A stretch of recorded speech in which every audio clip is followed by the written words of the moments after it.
Fala pessoal, tudo bem? Estamos aqui ao vivo no Instagram, hoje dia 22 de janeiro. Também estaremos daqui a pouco no YouTube, no canal Bizus de Direito e Processo do Trabalho.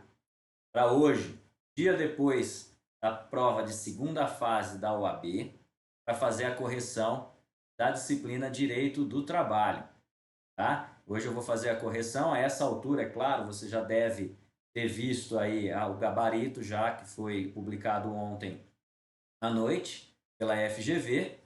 Agradeço todo mundo que está entrando aí, tá? Obrigado pela audiência, pessoal. E vamos fazer aqui então o comentário, né? Os comentários sobre essa prova da segunda fase da disciplina Direito do Trabalho, para você que me acompanha no canal Bizus de Direito do Trabalho no YouTube e aqui também no Instagram.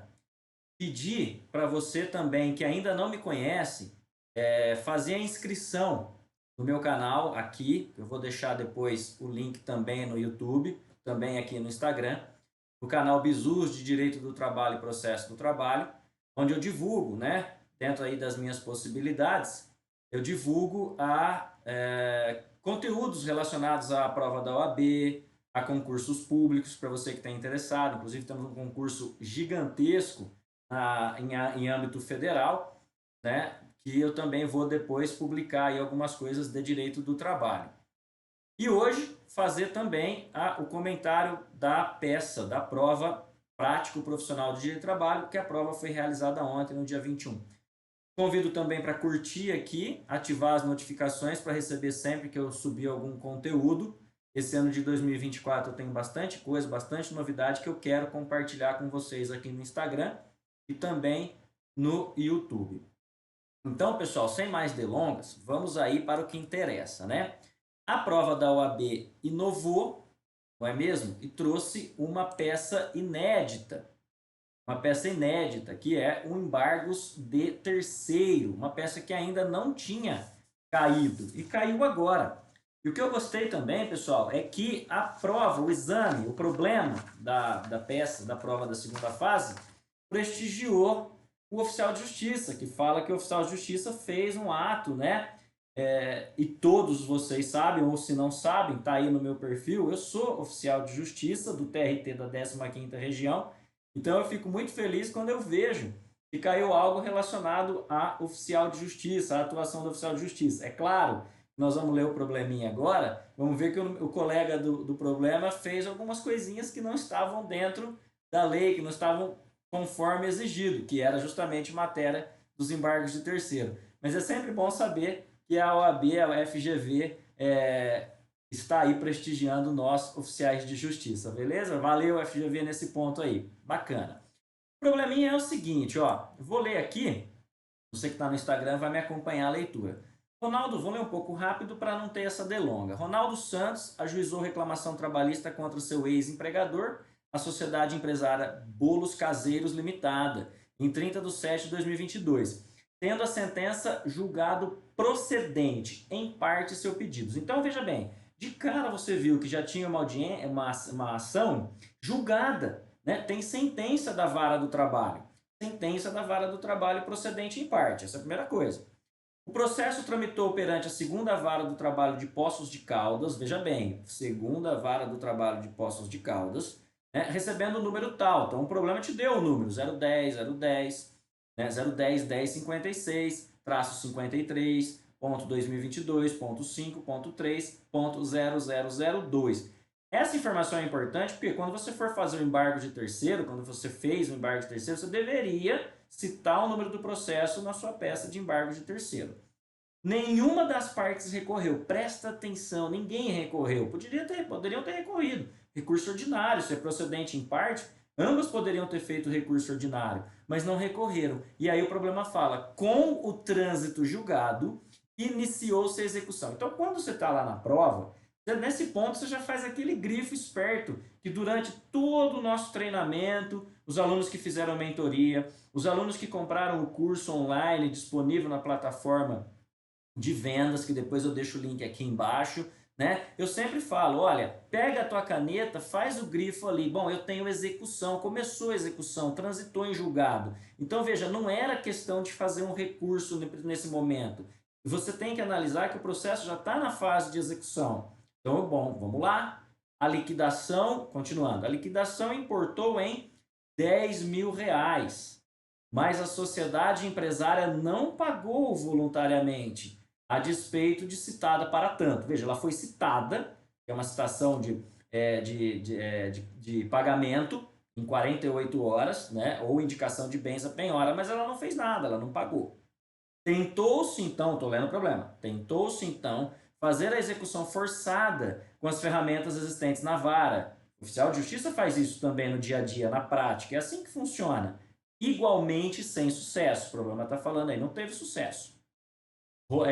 Veja bem, Ronaldo, que é o autor, que é quem entrou com a ação, que agora é o exequente, o Ronaldo é o exequente, grave bem isso, então instaurou um incidente de desconsideração da personalidade jurídica, que é um IDPJ, beleza? Que foi julgado procedente, sendo incluídos no polo passivo sócios, e aí você tinha que grifar, Bruno Dias e César Dias. Eles foram intimados a pagar a dívida, mas quedaram-se inertes. Nesse ponto, pessoal, sempre é muito importante você conhecer a linha do tempo da execução. E a gente treina com os alunos, a gente treina a linha do tempo da execução. A execução começa basicamente ali com a liquidação. Liquidou, apurou o valor, citou a parte para pagar, a parte não pagou, fez ferramentas, a parte não pagou. Então, o que vai acontecer agora? Tá? Estão me acompanhando aí? Tá ao vivo? Parece que eu tive um delayzinho aí. Não, tá tudo certinho? Então vamos lá. A parte aqui não pagou, fez o IDPJ, que é o incidente de desconsideração da personalidade jurídica, e incluiu 2 sócios.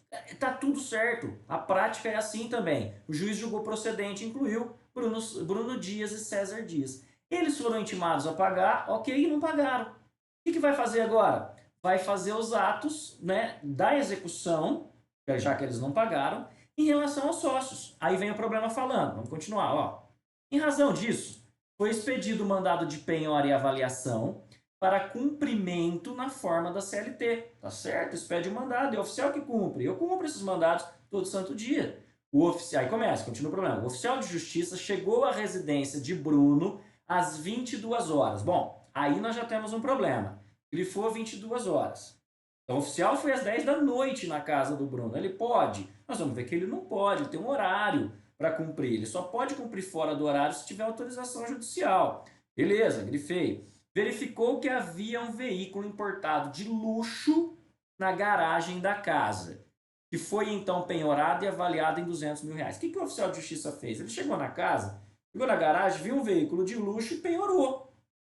Eu não vou discutir se a gente pode ou não fazer isso na prática. Isso fica talvez para uma caixinha de perguntas aí que se eu deixar, você pode me mandar sua dúvida aí. Eu gostaria que você mandasse, que eu te explico com prazer. Mas ele penhorou o carro de luxo. Beleza. Continuando o problema. O oficial retirou-se do local e Bruno Dias, Bruno Dias é um dos executados que foi incluído no processo. O oficial retirou-se do local e Bruno Dias recebeu depois o auto de penhora e avaliação por correios. A informação também é relevante, embora não tenha sido considerado no gabarito. Como a vara em questão é ágil, foi marcado o leilão e o veículo foi arrematado por 42 mil. Um veículo de 200 mil foi arrematado por 42 mil. O que é isso, pessoal? É preço vil. Então você grifou ali porque você já sabe, poxa, é preço vil, é só procurar ali a questão do preço vil no Código de Processo Civil que eu vou ver. Estando pendente a assinatura do juiz. Ó, eu não tenho vergonha de falar isso para você que está me assistindo aí. Eu olho a correção dos outros cursinhos no Brasil. Nós temos excelentes professores de trabalho, muitos são meus amigos, são meus conhecidos, demos aulas juntos. Nós temos excelentes cursinhos preparatórios para a OAB hoje disponíveis na internet e tudo mais. Então eu olho as correções, eu faço questão. Mas esse ponto, estando pendente a assinatura do juiz, é uma informação relevante e muito relevante, eu te conto por quê, mas que nem todos deram a devida atenção. Então eu te chamo aqui agora para você também prestar atenção. Ó, estando pendente a assinatura do juiz. O que está pendente? A carta de arrematação. O juiz não assinou ainda a carta de arrematação. Tudo bem, continuando aqui. Munido da documentação hábil, Everton Silva. Aí você fala, pô, mas quem é Everton Silva? Ele procurou você, estou lendo o problema, para contratá-lo como advogado no dia seguinte à arrematação, importante, grifou dia seguinte, porque é a questão do prazo, para informar que o veículo penhorado era dele, Everton Silva, e não do Bruno Dias, sócio da executada. Naquele dia, Everton estava na casa, pois era aniversário de Bruno, e havia uma festa para a qual Bruno convidou alguns familiares e amigos. Veja, o Everton era um convidado do executado. Ele não tem nada a ver com o processo, ele é um terceiro. E é isso que você tem que prestar atenção.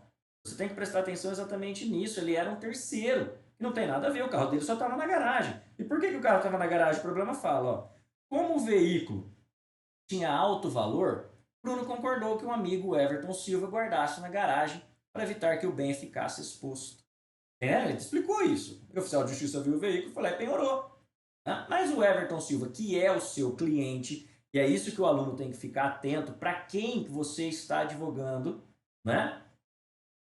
Que procurou é o Everton Silva, ele é o terceiro. Então, considerando esses dados e de acordo com a CLT e o CPC, você que está me vendo, que vai me assistir no YouTube, de acordo com a CLT e o CPC, apresente a medida destinada à defesa dos interesses de Everton Silva. O teu cliente é o Everton, sem criar dados nem fatos existentes, tá? Inexistentes. Você não pode criar dado nem inventar um fato inexistente. Então, isso vale 5 pontos. Então, veja, se você advoga para o Everton Silva e ele não é parte no processo, a peça, evidentemente, é o embargo de terceiro. Muitos questionaram, alguns alunos dos cursos da mentoria questionaram sobre embargos à execução. Professor, o embargos à execução aqui eram cabíveis? Não, não eram cabíveis e eu te digo por quê. O Everton Silva não é parte. A parte nesse processo é a Bolos Caseiros, que não pagou, e parte nesse processo, como exequente, é o Ronaldo Santos, e como executado, Bolos Caseiros, o Bruno Dias e o César Dias. O Everton Silva estava na festa com o carro dele, então ele é um terceiro, ele não é parte. Então, se ele não é parte, não poderia ser feito embargos à execução. Teve um aluno que me questionou na saída da prova, ainda não tinha o gabarito, evidentemente, né? Então, eles estavam questionando o que poderia ser ou não. Um aluno me questionou sobre a questão da possibilidade do mandado de segurança, pessoal. Também não. Não houve aqui um ato, né, que viola o direito líquido e certo aqui. Então, não teve um ato de uma autoridade coatora que viola o direito líquido e certo. A penhora é fluxo processual, ela ocorreu, né? Então, de fato, a penhora ocorreu, o oficial de justiça fez a penhora. O que nós temos que questionar é que essa penhora está certa, essa penhora não está certa. Isso nós vamos ter que questionar por meio de uma peça específica, que é o embargo de terceiro, porque o Everton Silva é, na definição do próprio Código de Processo Civil, terceiro. Então, claramente aqui a peça é embargo de terceiro. E aqui eu preciso te dar um recado. Infelizmente, eu acredito que a FGV não vai considerar outra peça que não seja o embargo de terceiro. Esse gabarito que foi publicado ontem, Oi, Souza Ferreira Samuel, que bom, acertou a peça, né? Não tive dúvidas na peça. Isso é muito importante, porque quem acertou embargo de terceiro, quem fez a peça embargo de terceiro, está no jogo. Está no jogo, sim. Ah, professor, mas a minha fundamentação não está tão boa, ou então eu não explorei todas as teses, ok? Não tem problema. Tanto que a gente não tinha muitas e muitas teses. Quando a peça é um pouco mais difícil, as teses tendem a ser um pouco mais fáceis. Tá certo? Então, veja bem. Eu acredito que nesse caso não vai ter a fungibilidade. Né? Vai ser embargo de terceiro mesmo, e quem não fez, infelizmente, não vai ter aí a pontuação necessária. Mas beleza. Então, embargo de terceiro, porque ele era um terceiro. E aqui eu já estou pegando o gabarito, porque o gabarito já está aqui de acordo com a correção que a gente tinha feito.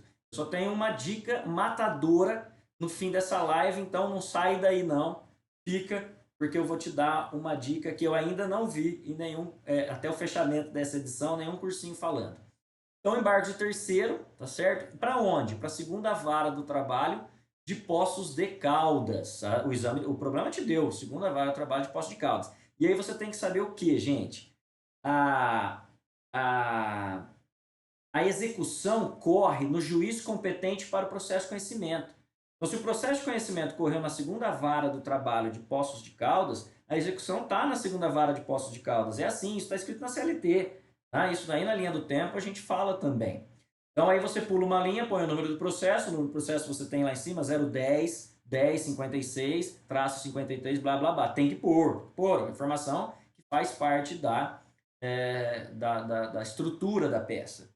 Aí você pula uma linha e vai qualificar as partes. O Everton Silva é o exequente, então você vai qualificar, né? Pode fazer aquela qualificação padrão que a gente sempre ensina, que é a mais simples, né? Endereço completo com CEP, qualificação e endereço completo com CEP, tudo tranquilo e tal. Qualificar o réu, né? Que é, no caso aí, o autor da ação. O réu dos embargos de terceiro é o autor da ação, ele que levou à prática desse ato de penhora que leva, evidentemente, agora ao embargo de terceiro. Pulou uma linha, e essa informação é importante porque você tem que indicar o fundamento da peça, que aí sim, embargo de terceiro não tem previsão na CLT, meu amigo. Você tem que pegar aqui o seu vademecum, tá aqui, vamos pegar um vademecum aqui, eu tenho vários, estão vendo meus livros aqui? Você pega o seu vademecum, abre embargo de terceiro, respira, abre embargo de terceiro, vai ver qual é o fundamento, vai ver qual que é o fundamento dessa peça, vai entender o que é, vai ver quais são os artigos, você consegue inclusive fazer, pessoal, a estrutura dessa peça, né, sem se apavorar com as indicações do seu vademecum.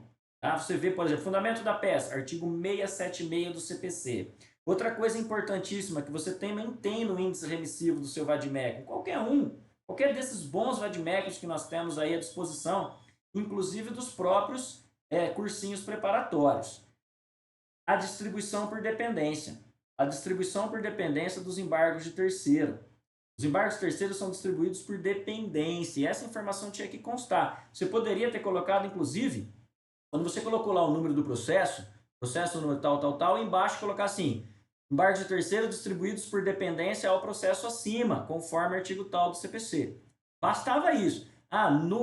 Professor, coloquei lá quando eu estava fazendo a qualificação, que eu coloquei a fundamentação do embargo de terceiro, colocado distribuídos por dependência ao processo acima. Ok, conforme artigo tal do CPC. O que você deveria ter feito é indicado a distribuição por dependência. Nossa, professor, não fiz. E agora? Você vai perder ali 0,5 pontos, ou nem tanto. Mas não é isso que vai te tirar do jogo. Fique tranquilo. Não coloquei a distribuição por dependência. Não tem problema, fique tranquilo. Aí, fiz isso, né? Que mais? Falar que os seus embargos estão dentro do prazo, que eles são tempestivos. Por quê? Porque o teu cliente te procurou um dia depois da arrematação. E conforme o artigo 675 do CPC, você tem 5 dias a contar da arrematação, da adjudicação, para fazer esse embargo. 5 dias. Então você está dentro do prazo. E aí vem aquela informação que eu falei, anota aí que eu vou falar. Os embargos de terceiros são cabíveis antes da assinatura da carta. Antes da assinatura da carta na execução. 5 dias após a arrematação e adjudicação, antes da assinatura da carta. E o problema fala que o juiz não assinou a carta. Por isso que eu falo, a gente tem que tomar cuidado com alguns detalhes. Tá? Então, citar o 675 e falar que seus embargos terceiros estão dentro do prazo. Tá? Outra coisa, falar que teu cliente, não você, né? O teu cliente, que o embargante de terceiro, Everton Silva, que é o nome do sujeito, estava tentando lembrar assim, ele é o dono do bem. Ele é o dono do bem. Então, deixa eu só tirar o som aqui rapidinho. Isso. E ele é o dono do bem. E nesse ponto, o que você faz? Você fala, o carro é dele conforme documentos anexados. E aí, essa prova do domínio da qualidade de terceiro é fundamental. Isso está no artigo 677 do CPC. Tá? Por isso que ele foi afetado, porque o carro é dele. O que mais? Aí vamos lá. No mérito, o que eu vou alegar? Quais são as minhas teses no mérito? Que o ato foi praticado fora do prazo do horário previsto na CLT. Os atos processuais trabalhistas, eles são praticados das 6 às 20 horas. Onde que eu anotei aqui? Eu anotei aqui em algum lugar. Tá aqui. Artigo 770 da CLT. A penhora foi feita às 22 horas. O oficial de justiça, eu, só posso praticar um ato fora do horário e dos dias, nos casos são os dias úteis das 6 às 20. Então eu só posso praticar o ato fora desse horário ou em dia de fim de semana ou feriado se, presta atenção, tiver autorização judicial. Então, se no mandado lá tiver escrito este ato pode ser praticado após o horário e em dias de feriado ou de fim de semana, aí ok, eu posso, do contrário não. Do contrário, eu não posso, só posso se tiver autorização judicial. E o problema não falava sobre autorização judicial. Então, o ato foi praticado fora do horário. Então, você tem que questionar isso. Artigo 770 da CLT. Ainda, dizer que o veículo não é do devedor, que o veículo é do seu cliente, que ele é um terceiro. E aí sim indicar que ele é um terceiro conforme disposição expressa do inciso 3º do artigo 674 do CPC. Falar, o carro não é do devedor, o carro é meu, conforme o documento, está no meu nome, eu comprei com o meu dinheiro, enfim. Você não precisava nem se alongar nessa, dizer que conforme artigo 674, inciso 3º do CPC, o carro não é do devedor, o carro é meu, conforme os documentos que eu anexei aqui, e por isso eu preciso manter a posse e propriedade do meu bem. Ainda, você tem que alegar, e aí você tem que ter prestado atenção, o excesso de penhora. O excesso de penhora. Você viu no problema que a dívida é de 10 mil e o carro valia 200 mil. Isso é excesso de penhora. E excesso de penhora está no CPC, artigo 831 do CPC. Excesso de penhora. Não é a primeira vez que a OAB cobra excesso de penhora num ato de oficial de justiça. Teve um problema que você deveria fazer o embargo de execução, que uma das teses, quem fez essa prova, vai se lembrar que uma das teses era o excesso de penhora. Então, mais uma vez, a OAB aí prestigiando os atos do oficial de justiça. Né? Outra coisa, o preço vil, uma das suas teses, essa é a nossa terceira. Então, a primeira tese, fora do horário. Segunda tese, excesso de penhora. Terceira tese, preço vil.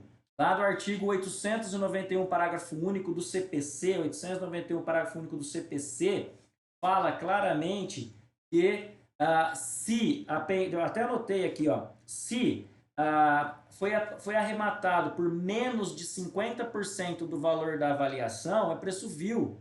E o problema falou que o carro valia 200 mil, mas foi arrematado por 42 mil. Veja, 200 mil, 50%, 100 mil. 42 mil é menos do que 50%. Artigo 891, parágrafo único do CPC.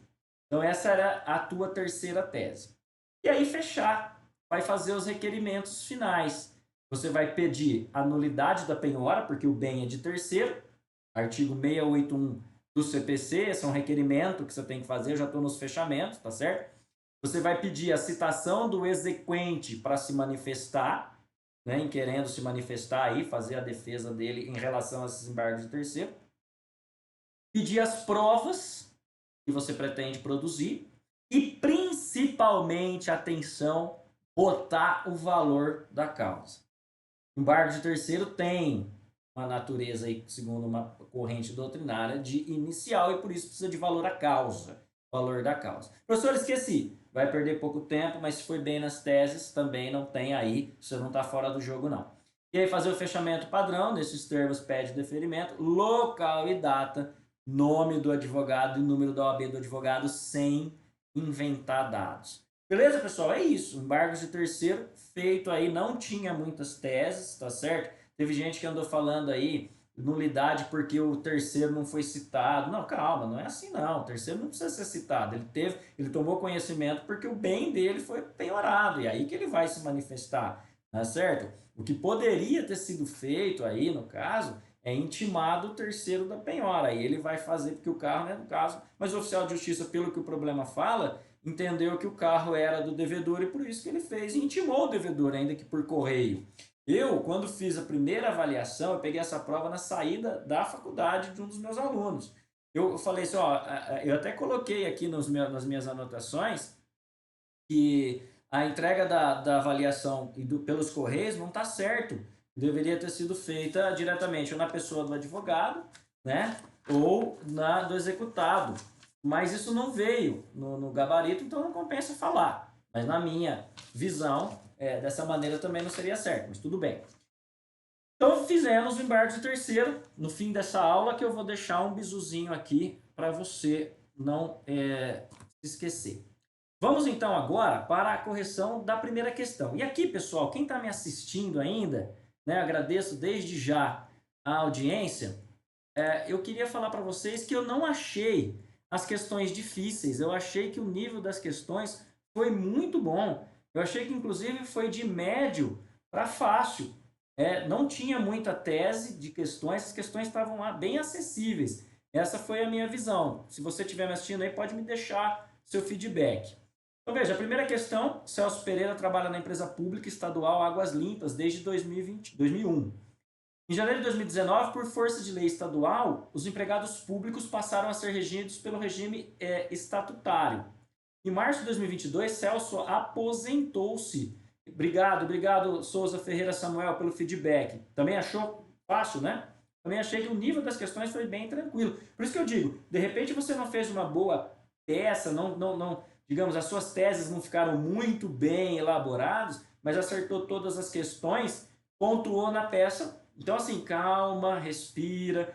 Eu fico à disposição depois, se você quiser conversar comigo pessoalmente, aí pelo direct, a gente vai falar.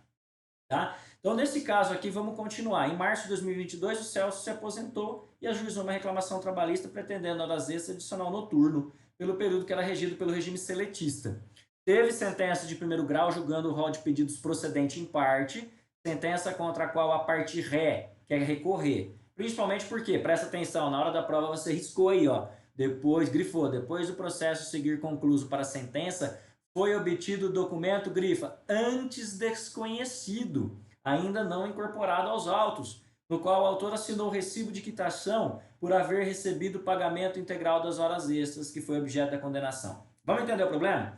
O Celso trabalhava numa empresa pública estadual desde 2001. Em 2019, beleza, Samuel, abração, depois te aguardo as mensagens aí. Em 2019, teve uma lei estadual que transformou todos os empregados seletistas, transformou em estatutário. Isso acontece, pode acontecer, beleza. Tá? E aí, em 2022, ele se aposentou e entrou com a trabalhista. Essa trabalhista teve uma sentença, essa sentença foi procedente em parte, e a empresa pretende recorrer porque surgiu um documento novo que ela não teve acesso, que não foi incorporado aos autos.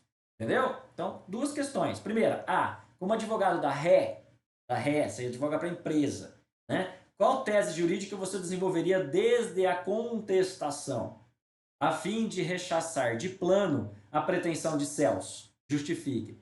Bom, veja bem, em 2019 ele saiu de seletista para estatutário. 2019. Em 2022 ele aposentou e entrou com a ação. Qual é a tese? Prescrição. Prescrição, porque o prazo para entrar com a ação, quando você converte o regime de seletista para estatutário, 2 anos, prescrição bienal. Então venceu em 2021. Então em 2022 já está prescrito, tá certo? Professor, como é que eu sei isso? Pega teu vademecum e olha, prescrição, procura, esmiuça, conversão de regime estatutário para seletista, porque aí que você vai achar o quê? Você vai achar a súmula, 382. E aí o gabarito foi tão generoso que o gabarito considerou, então vamos lá, resposta, deverá ser suscitada a tese da prescrição bienal em razão da mudança de regime seletista para estatutário, como eu acabei de falar. Pois isso implica na extinção do contrato. Aí diz qual é o fundamento? Ou a súmula 382, ou o artigo 11 da CLT, ou ainda o artigo 7º, inciso 29 da Constituição. Então, qualquer um desses dois. Eu, na minha primeira correção, que eu faço rapidamente quando eu chego com a prova aqui, súmula 382, que fala justamente isso. Mas veja, se você esqueceu da súmula e colocou o artigo 11, você vai ter ponto total aí.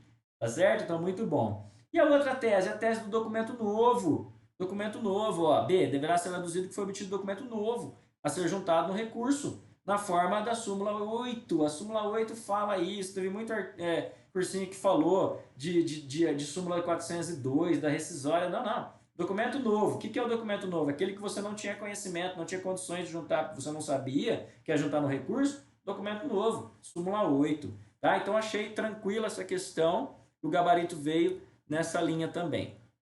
Questão número 2, né? A segunda questão tá aqui, ó. Vamos lá, vocês estão comigo junto aí, pessoal do YouTube. Daqui a pouquinho vamos subir esse vídeo para vocês. Cleonice é empregada da Sociedade Empresária Café Quentinho. Maravilha, hein? Café Quentinho é bom. Tendo sido contratada em janeiro de 2022 na condição de vendedora. Em fevereiro de 2023, Cleonice sofreu grave acidente, na qual o Café Quentinho não teve culpa nem responsabilidade. Então, veja, o problema já falou, esquece a indenização que não tem. No acidente, Cleonice sofreu politraumatismo, coitado, e foi atendida pelo plano de saúde fornecido pela sociedade empresária. Cleonice foi submetida à avaliação de uma junta médica e foi declarada sua total incapacidade para o trabalho, por tempo indeterminado. Assim, Cleonice foi encaminhada ao INSS no prazo legal, que lhe concedeu aposentadoria por incapacidade permanente, que é a antiga aposentadoria por invalidez. Ó, o problema tá te explicando certinho, tudo bonitinho. Diante disso, a sociedade empresária determinou, aí é que tá, grifo, o cancelamento do plano de saúde de Cleonice. Pessoal, isso é uma das teses que a gente sempre fala na defesa, né? Normalmente a OAB cobra isso para você fazer inicial, ou cobra isso para você fazer contestação, que é a moça, tá, sofreu acidente, é empregada, se aposentou por aposentado incapacidade permanente, né, que é a antiga aposentadoria por invalidez, e a empresa vai lá e cancela o plano de saúde? Não pode cancelar o plano de saúde, temos súmulas a esse respeito, né? Então vamos lá, considerando esses fatos e o que dispõe a CLT e a legislação processual civil em vigor, responda aos itens a seguir. A. Qual é o efeito jurídico da aposentadoria por incapacidade permanente no contrato de trabalho de Cleonice? Justifique. Pessoal, pegou o seu VADMEC ou a sua CLT, colocou lá incapacidade, aposentadoria por invalidez e tal, vai tá lá o artigo que fala que a aposentadoria suspende o contrato de trabalho, pessoal. Olha o gabarito falando aqui, ó. Letra A. O contrato de trabalho de Cleonice será suspenso em razão do benefício previdenciário. Qual é o artigo? O 475 da CLT. Que eu tenho certeza que se você pegasse o seu VADMEC com a sua CLT, você ia na bucha, lá no alvo, no artigo 475 da CLT. B, qual que é a pergunta B? Qual medida deverá ser adotada a fim de buscar imediatamente o restabelecimento do plano de saúde Cleonice? Quando a gente justifique, quando a gente faz inicial, que tem esse pedido de restabelecer o plano de saúde, a gente faz o que? A tutela de urgência ou de evidência, a tutela antecipada, com base no artigo 300 do CPC. Isso é padrão, inclusive lá no meu curso que eu tenho, aulas online, para você aí que está interessado, que sabe de alguém que quer fazer a segunda fase, nas aulas online, acompanhada de PDF e tudo mais, uma das teses que eu coloco é essa, restabelecimento de, quando eu vou explicar a tutela de urgência, o restabelecimento de plano de saúde, isso é padrão, a AB gosta disso, normalmente pede na inicial, agora pediu na questão. Então o que você tem que alegar? Entrar com uma ação trabalhista, uma reclamação trabalhista com pedido de tutela de urgência e evidência, na forma do artigo 300 do CPC. Tá? Eu vou além, que na minha correção, eu coloquei a súmula 440 do TST que fala que não pode cancelar o plano de saúde.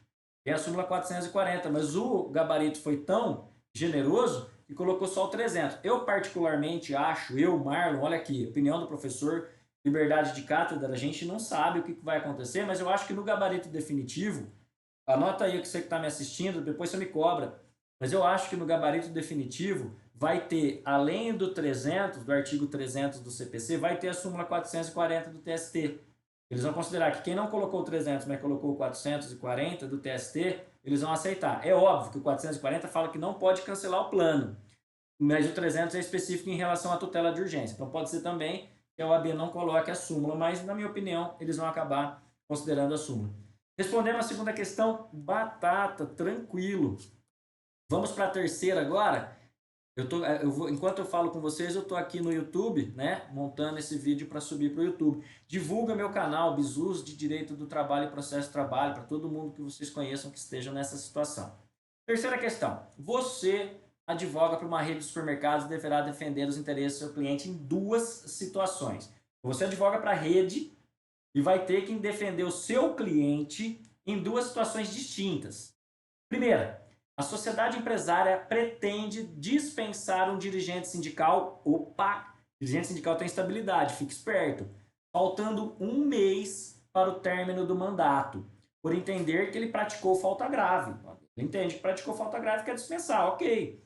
A sociedade empresária possui documentos, inclusive com provas de áudio, vídeo e testemunha. Essa é a primeira hipótese. Essa é a primeira situação. Segunda hipótese. Na segunda, o empregado já foi dispensado, teve seu aviso prévio indenizado, mas registrou sua candidatura a dirigente sindical no mesmo período e foi eleito, no período do aviso prévio, no período do aviso prévio indenizado lá. Agora ajuizou a ação trabalhista requerendo reintegração. Diante disso, à luz da CLT e do entendimento consolidado do TST, responda aos itens. Quando a OAB fala assim, ó, e de acordo com o entendimento consolidado, pode crer que tem súmula ou OJ na jogada. Pega teu Vadmec. Gente, questão de estabilidade. Se você for no teu Vadmec procurar estabilidade, você mata essa questão. Tá? Então, pergunta. Em relação ao dirigente sindical, na primeira situação, que medida jurídico-processual você deverá adotar para implementar sua dispensa? Justifique. Se eu tenho um empregado que é dirigente sindical, que cometeu falta grave e eu tenho prova, o que eu tenho que fazer? Eu posso dispensar direto? Não. Eu tenho que entrar com um inquérito judicial de apuração de falta grave. No meu curso eu tenho uma aula sobre isso, inclusive montando a peça junto com vocês. Tá? Inquérito judicial de apuração de falta grave com base no quê? Na súmula 379, que fala que ele tem estabilidade, ou artigo 853 da CLT. De novo, o gabarito preliminar foi bonzinho com vocês.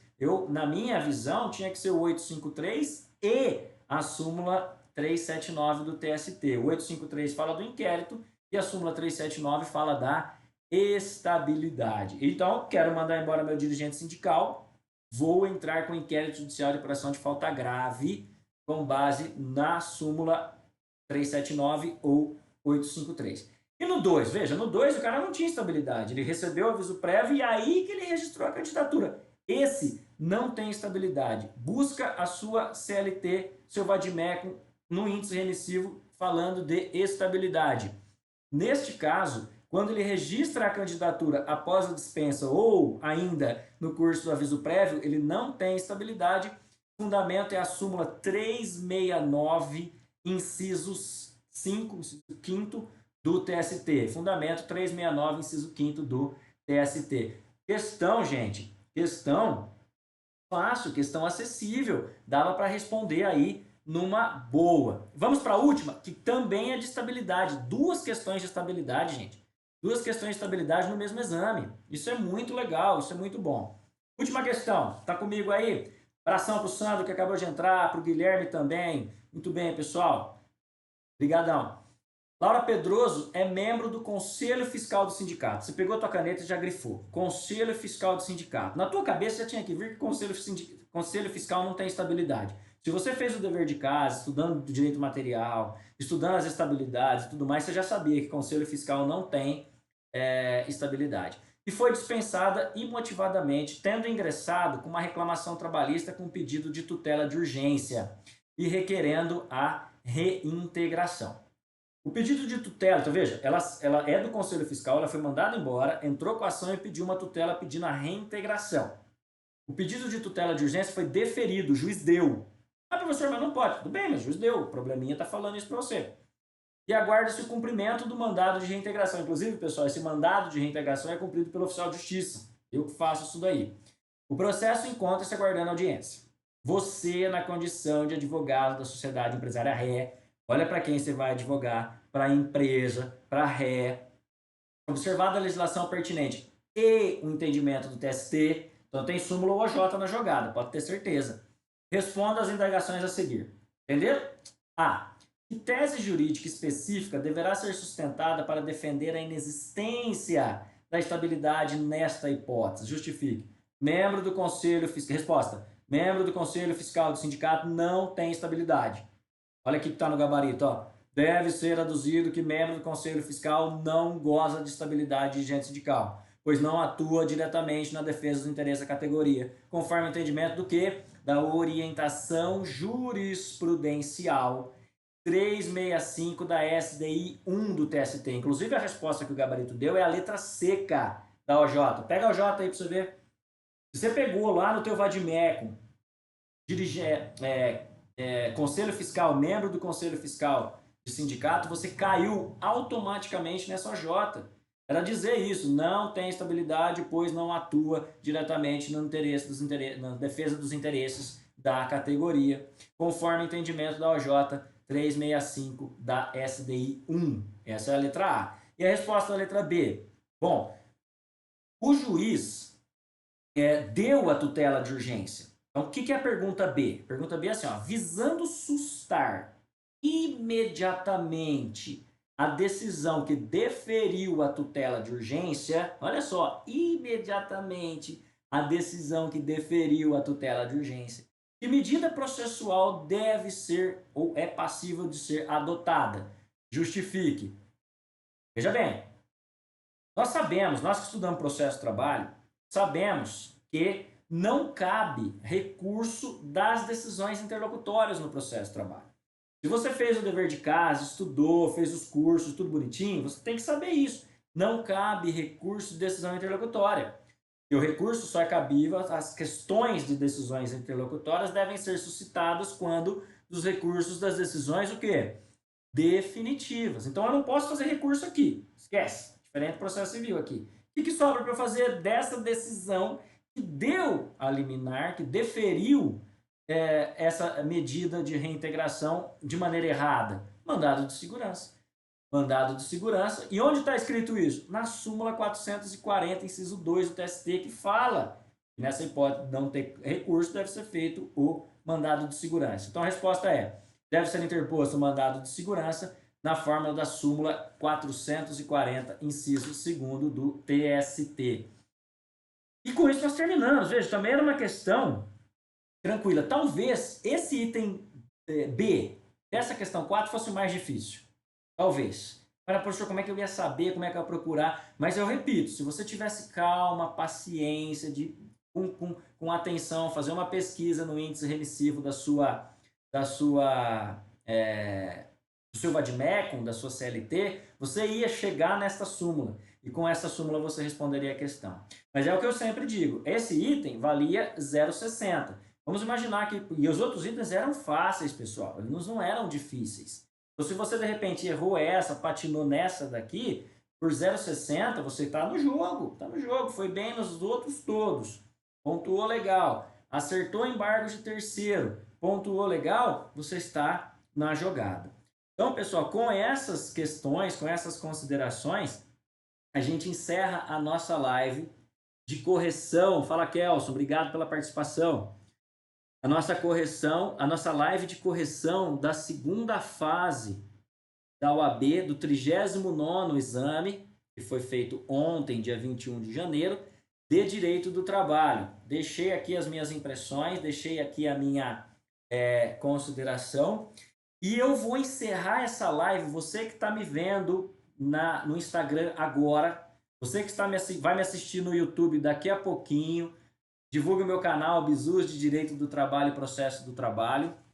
Eu vou dizer para você o seguinte, você que está me assistindo, isso eu não vi em nenhum cursinho, ninguém comentou isso que eu vou falar até agora, pelo menos até o fechamento dessa live, eu confesso que parei depois de ver as correções. E eu tenho para dizer o seguinte, eu vou até dar um tempinho aqui, e depois eu vou editar um vídeo só com isso que eu vou fazer, tá? Bom, então vamos lá. Por que não caberia a ação anulatória de arrematação? Veja, a ação anulatória de arrematação é uma ação prevista no CPC. A ação anulatória da arrematação é uma ação prevista no Código de Processo Civil. Você que está me assistindo no YouTube, presta bastante atenção nesse bizu que eu vou te dar. E o exame da ordem falou com base no CPC. Então você poderia ter questionado a possibilidade de uma ação anulatória de arrematação. Era até mais viável, por exemplo, que o embargo à execução, porque ela poderia ser, né, manejada aí. Neste caso, e aí eu digo para você, por que não é cabível ação anulatória de arrematação?